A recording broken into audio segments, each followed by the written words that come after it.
it is important to know which story to tell the audience. And there are three things to do to decide what to tell to the audience. Number one, define the target audience. The most critical thing when it comes to connecting with an audience is knowing who they are.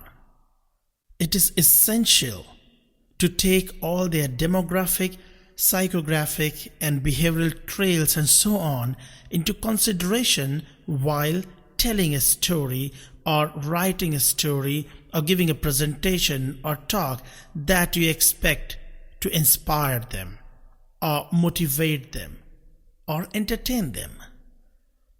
After defining the target audience, study, gather new information, and keep improving your understanding about the target audience.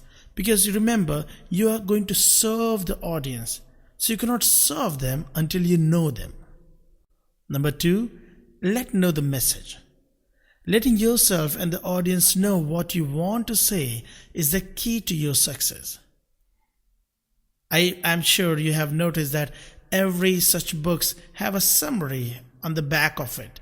Every movie has a trailer. So why do they do it? It's not only for marketing, but it is also to set their expectations.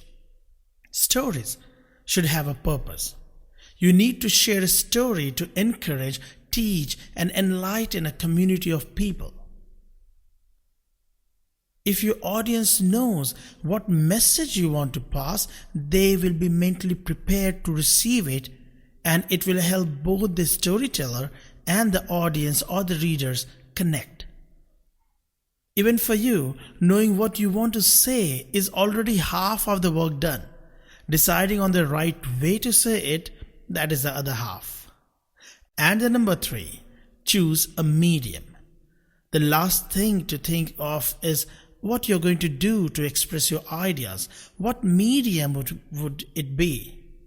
Is it going to be a simple storytelling, a monologue, an act, a conversation?